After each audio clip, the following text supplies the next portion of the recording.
Hello everyone. तो आज हम स्टार्ट करने जा रहे हैं चैप्टर नंबर 2 जिसका नाम है acids base and salts. Exam point of view से ये बहुत ही ज़्यादा इंपॉर्टेंट चैप्टर है जिसमें से बहुत सारे क्वेश्चन पूछे जाते हैं। क्योंकि ये चैप्टर थोड़ा सा लेंदी है, बड़ा है, इसलिए हम थोड़ा सा इंट्रोडक्शन देख लेते हैं कि हमें पढ़ना क्या है, ताकि हमारा विजन भी क्लियर हो जाए कि हमें आगे क्या पढ़ना है। तो पहला है हमारा what is acid and base. हमें पहले एसिड और बेस के बारे में पढ़ना है। सेकेंड हमें पढ़ना है इंडिकेटर्स के बारे में। थर्ड हमें पढ़ना है chemical properties of acid and base. Fourth हमें पढ़ना है, एक्चुअली में ये वाला जो पॉइंट है ना, ये सबसे ज़्यादा इंपॉर्टेंट पॉइंट है, इसमें से बहुत क्वेश्चन पूछे जाएंगे।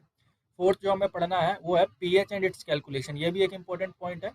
पांचवा हमें थोड़ा सॉल्ट्स के बारे में पढ़ेंगे। आपको सॉल्ट्स के बारे में बता दूं, आपने प्रीवियस क्लासेस में पढ़ा है कि क्या होता है कि एसिड और बेस आपस में रिएक्ट करके सॉल्ट और वाटर बनाते हैं। इसको हम आगे भी देखेंगे, फिलहाल के लिए आप इतना याद रख लेना।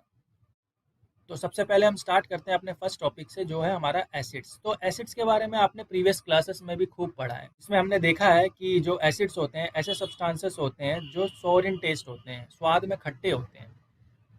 दूसरा जो इम्पोर्टेंट है, जो एक्स्ट्रा है आपके लिए, वो क्या होता है कि वो H प्लस आयंस देते हैं। ये H प्लस इस टाइप का, ये प्लस ऊपर है। एक्चुअली मैं पीपीटी बनाता हूँ तो ये थोड़े से एरर हो जाते हैं केमिकल फॉर्मूला और वगैरह में, तो आप इसको इग्नोर कर देना। H प्लस आयन क्या होते हैं, इसको एक्वस लिख दूँ तो ज़्यादा बेटर है, ये आप आगे सीखेंगे। फिलहाल के लिए आप इतना याद रखिए कि एसिड ऐसे सब्सटेंस होंगे जो पानी में घुल के H प्लस आयन देते हैं, बहुत ज़्यादा इंपॉर्टेंट है। और ये जो एसिड वर्ड है, ये हमारे को डिराइव्ड हुआ है लैटिन वर्ड से, जिसका लैटिन वर्ड होता है जो एसिडस, जिसका मतलब होता है खट्टा, सोर। तो ये कुछ पॉइंट थे एसिड के बारे में जो आपको याद रखने हैं। इसके अलावा क्लासिफिकेशन है एसिड्स की दो टाइप में, जैसे है strong acid and weak acid, और on on the basis of dilution concentrated acid and dilute acid.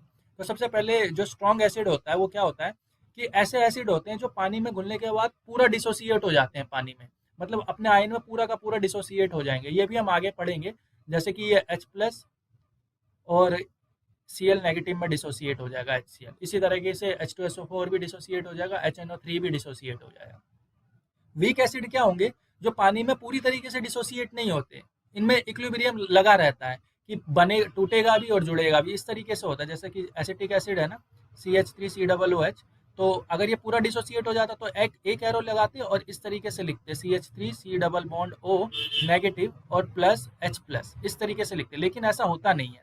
Actually में होता क्या, ये रिवर्सिबल रिएक्शन होती है, ये वापस भी आ जाता है। तो इसलिए इनको हम वीक एसिड्स के फॉर्म में कहते हैं। पीएच के बेसिस पे भी क्लासिफाई करते हैं, वो हम आगे देखेंगे। फिलहाल के लिए आप इतना ही समझे कि वीक एसिड क्या होता है। कंसेंट्रेटेड एसिड होता होता है, जिसमें मतलब होता है कि जिसमें having more amount of acid, जिसमें एसिड की मात्रा ज़्यादा होगी और पानी की मात्रा कम होगी। इसको भी हम देखेंगे आगे, लेकिन फिलहाल ये याद रखना कि अगर एसिड है उसमें कम पानी है तो हम कहेंगे कि वो कम कंसेंट्रेटेड एसिड है। और एक एसिड है जिसमें पानी की मात्रा बहुत ज़्यादा है तो हम उसे कहेंगे डाइल्यूट एसिड है। इसके बारे में भी हम डिटेल में डिस्कस करेंगे आने वाले स्लाइड्स में। ये मैं यहाँ पे इसलिए बता दे रहा हूँ ताकि आपको थोड़ा सा ध्यान रहे वहाँ पे पढ़ते समय। एक्चुअली ये स्टार्टिंग नहीं है अभी इस चैप्टर का, ये थोड़ा सा रिफ्रेशमेंट टाइप का है कि आपको याद है कि एसिड किसे कहते हैं। अब देखते हैं कि हम बेस किसे कहते हैं। बेस बेस पे देखते हैं हम बेसिस क्या होते हैं। तो जो हमारा बेस होता है, वो बेस ऐसे सब्सटेंस को कहते हैं जो हमारे क्या होते हैं, बिटर इन टेस्ट होते हैं, कड़वे होते हैं और टच में सोपी होंगे। जैसे साबुन वगैरह आप टच करते हो ना, तो वो सारे बेस की कैटेगरी में आते हैं। और ये क्या करते हैं, ये रेड लिटमस सॉल्यूशन को ब्लू कर देते हैं। और एसिड भी आपने प्रीवियस क्लासेस में पढ़ा होगा 8 या 9 में, जो एसिड होता है वो ब्लू लिटमस सॉल्यूशन को क्या कर देते हैं, रेड। इसी तरीके से ये जो बेस होते हैं, ये क्या करते हैं, रेड लिटमस सॉल्यूशन को ब्लू कर देते हैं। जैसे एसिड पानी में घुल के H प्लस आयन देते हैं, ये क्या कहते हैं, OH नेगेटिव आयन देते हैं इन एक्वस सॉल्यूशन। इसमें भी स्ट्रॉन्ग बेस होते हैं, वही सेम कहानी, ये भी टूट के पूरे डिसोसिएट हो जाते हैं। स्ट्रॉन्ग बेसेस होते हैं NOH, KOH, calcium hydroxide. Weak bases होंगे अमोनियम हाइड्रोक्साइड। तो this is all about the strong and weak basis. इसी तरीके से डाइल्यूशन भी होता है बेसिस में भी, कि ये ज्यादा डाइल्यूटेड बेस है, लेकिन उतना हम पढ़ते नहीं है। नेक्स्ट है एल्कली। एल्कली भी क्या होते हैं कि ऐसे बेसिस को कहते हैं जो पानी में आसानी से घुल जाते हैं, जैसे NOH, KOH, कैल्शियम हाइड्रोक्साइड। तो कहने का मतलब है कि सारे बेसिस पानी में नहीं घुलते, कुछ बेसिस होते हैं जो नहीं घुलते, ऑर्गेनिक बेसिस नहीं घुलते, लेकिन ये जो ऐसे बेसिस जो पानी में घुल जाते हैं उन्हें हम कहते हैं एल्कली। अब सॉल्ट्स का तो मैंने बताया है कि सॉल्ट्स किसके कॉम्बिनेशन से मिलके बने होते हैं, जो होता है एसिड एंड बेस की रिएक्शन से मिलके जो बनता है हमारा, उसे कहते हैं हम सॉल्ट। तो एग्जांपल है हमारा NaCl और KCl। कैसे NaCl कैसे बना होगा, HCl ले लिया होगा हमने, NaOH लिया होगा, और हमारा क्या बना होगा, हमारा सॉल्ट बना होगा कि ये NaCl बन गया, और ये हमारा वाटर निकल गया। जब भी एसिड और बेस की रिएक्शन होगी तो हमारा एसिड प्लस बेस की रिएक्शन होगी तो हमारा सॉल्ट और वाटर बनना निश्चित है। इस सॉल्ट के बारे में भी हमें खूब पढ़ना है। वाटर हमारा बनेगा ही बनेगा, ठीक है। तो ये रिएक्शन आप रट लो, एसिड बेस की रिएक्शन से हमारा क्या बनेगा, सॉल्ट एंड वाटर। आगे बहुत ज़्यादा यूज करने जा रहा हूँ मैं। तो this is all about the acid and base. तो आगे बढ़ने से पहले मैं आपको एक क्वेश्चन पूछूंगा।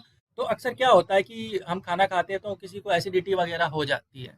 तो एसिडिटी होने के बाद तो हमारे घर में कहते हैं कि मिल्क विल्क पिला दो उसे, कि तो उससे क्या हो जाएगा, उससे रिलीफ मिल जाता है। तो एक्चुअली हमें ये भी पता है कि ऐसा हम क्यों बोलते हैं। ऐसा इसलिए हम बोले क्योंकि हमें पता है कि जो एसिड बेस है एक दूसरे को नलीफाई करते हैं, एक दूसरे के इफेक्ट को क्या करते हैं, नलीफाई करते हैं, न्यूट्रल कर देते हैं। ये भी बहुत ही इंपॉर्टेंट लाइन है, ये आपको याद रखना है कि एसिड और बेस एक दूसरे के इफेक्ट को न्यूट्रल कर देते हैं। तो इसी के बेसिस पे हम ना बहुत सारे रेमेडी सामने वाले को बताते हैं कि आपको एसिडिटी हो रही है तो आप इनो पी लो। इनो क्या है, एक्चुअली वो बेस है। या फिर मिल्क पी लो। मिल्क में भी क्या होता है कि उसमें भी थोड़ा सा बेसिक सोल्यूशन होता है वो, तो उसे हम पिला देते हैं जिससे उसकी क्या हो जाती है, एसिडिटी शांत हो जाती है।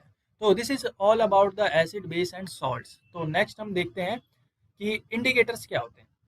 उससे पहले एक क्वेश्चन। तो अभी मैंने ये बताया था कि एसिड क्या होते हैं, जो सोरिन टेस्ट होते हैं, खट्टे होते हैं, और जो बेस होते हैं वो बिटर इन टेस्ट होते हैं। लेकिन हर चीज को टेस्ट करना तो पॉसिबल नहीं है ना। तो हमें कैसे पता लगेगा कि कोई चीज एसिडिक है या बेसिक है? तो क्या उसके लिए कोई चीज होती है, क्या इंडिकेटर्स होते हैं? बोलते हैं हाँ, उसके लिए इंडिकेटर्स होते हैं जो हमें ये बताते हैं कि क्या कोई चीज एसिड है या बेस है। कैसे बताएंगे? वो क्या करते हैं कि अपना कलर चेंज कर देंगे या फिर अपना स्मेल डिफरेंट कर लेंगे एसिड और बेस के प्रेजेंस में आके। तो इंडिकेटर की डेफिनेशन देख लेते हैं। These are the substances which change their colour, smell in different types of substances. ठीक है। तो this are the definition of indicators. तो कितने टाइप के इंडिकेटर्स होते हैं? जनरली हमारे पे तीन टाइप के इंडिकेटर्स होते हैं। पहला होता है हमारा नेचुरल इंडिकेटर्स, दूसरा होता है सिंथेटिक इंडिकेटर, तीसरा होता है ऑल फैक्ट्री इंडिकेटर्स। इसमें जो नेचुरल इंडिकेटर और सिंथेटिक इंडिकेटर है ना, ये हमारा कलर के ऊपर डिपेंड करता है, ठीक है।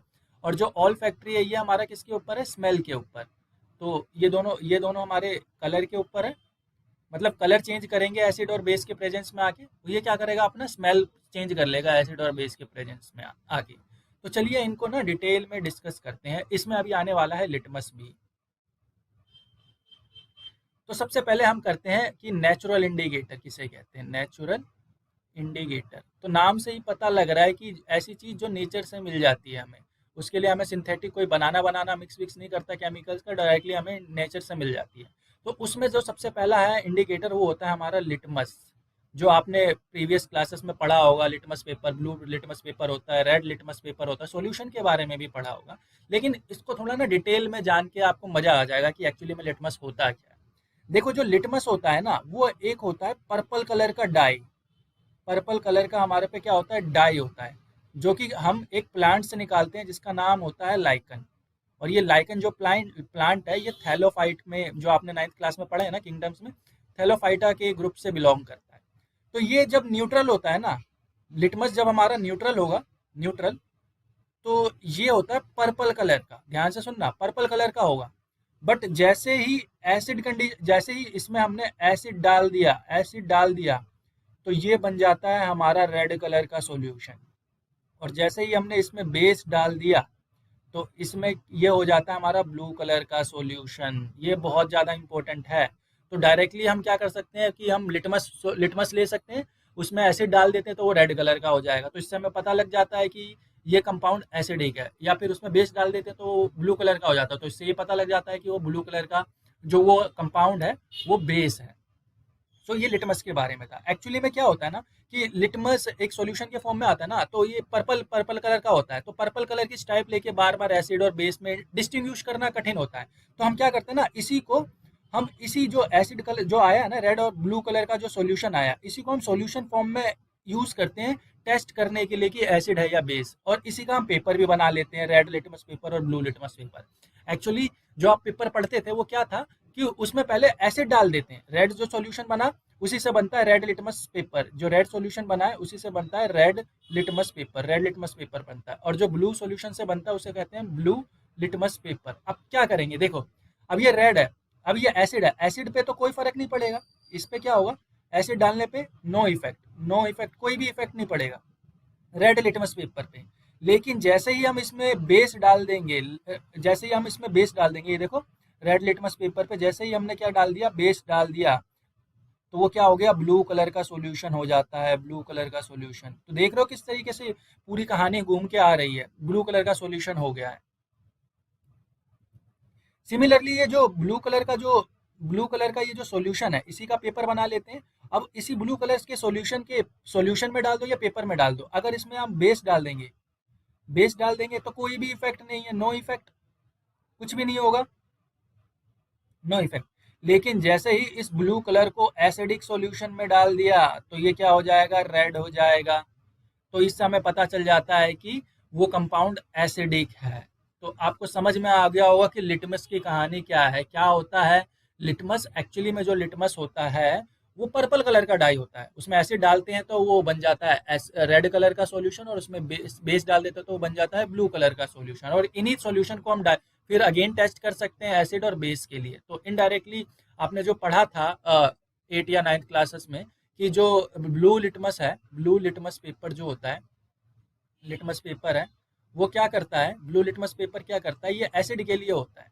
और जो रेड लिटमस पेपर जो होता है वो हमारा बेसिस के लिए होता है। ये आपको याद रखना है कि किस तरीके से हमें याद रखना है। अब क्वेश्चन देखो वो किसी तरीके से भी पूछ सकता है घुमाने के लिए। पहले पूछ लेगा कि डायरेक्टली लिटमस ले लिया, तो आपको याद होना चाहिए कि लिटमस का कलर हमारा पर्पल होता है। अब बोलता है कि उस लिटमस में हमने एसिड डाल दिया तो वो रेड कलर का हो जाता है, ठीक है। तो कुछ बच्चे क्या कंफ्यूजन कर देते हैं, जिनको कंसेप्ट नहीं पता होता, कि वो पेपर के बेसिस पे इसको सॉल्व करने की कोशिश कर जाते हैं। बोलते हैं कि एसिड डालने पे रेड हो गया, एसिड डालने पे रेड हो गया, तो मतलब वो बोलते हैं कि ये बेस है। ठीक है, समझ रहे हो किस तरीके से क्वेश्चन पढ़ेंगे। लेकिन वो होता क्या है, वो एक्चुअली में लिटमस सॉल्यूशन की बात कर रहा है जो हमारा डायरेक्टली नेचर से मिला हुआ है। So this is all about the natural indicator, जिसमें हमने पहला पॉइंट पढ़ लिया है लिटमस के बारे में। सेकंड होता है हमारा रेड कैबेज लीफ।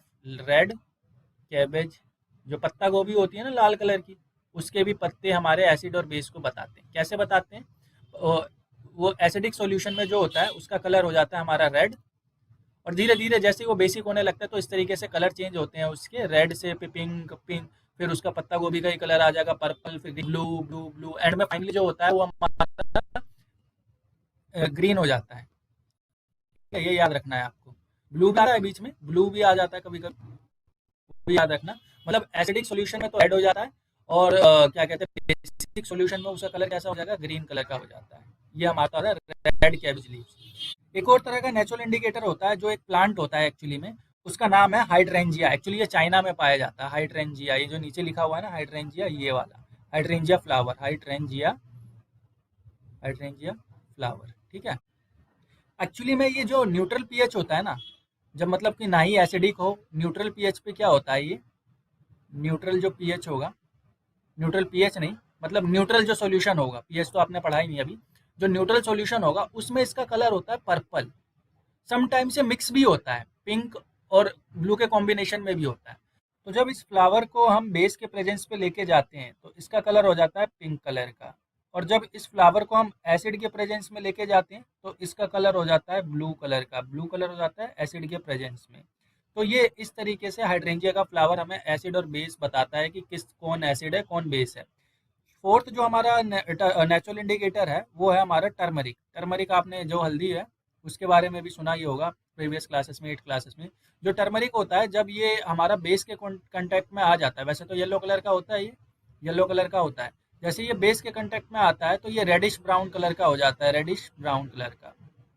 तो this is all about the natural indicators. तो नेक्स्ट है हमारा सिंथेटिक इंडिकेटर। सिंथेटिक इंडिकेटर में हमें दो ही के बारे में पढ़ना है, पहला है फिनोफ्थलीन और दूसरा है मिथाइल रेड, या इसी को हम कहते हैं मिथाइल ऑरेंज।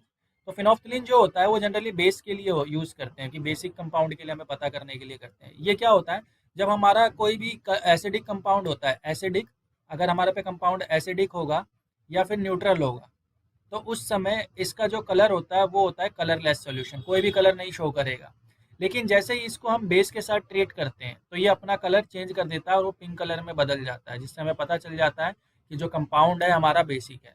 जो नेक्स्ट है हमारा मिथाइल रेड, या इसी को जो कहते हैं मिथाइल ऑरेंज, ये हमारा एसिड के प्रेजेंस में तो रेड ही रहता है, एसिड और न्यूट्रल के प्रेजेंस में। लेकिन जैसे ही हम इसमें बेस डाल देते हैं ये येलो कलर का कंपाउंड शो करने लग जाता है, जिससे हमें पता लग जाता है कि ये कंपाउंड बेसिक नेचर का है।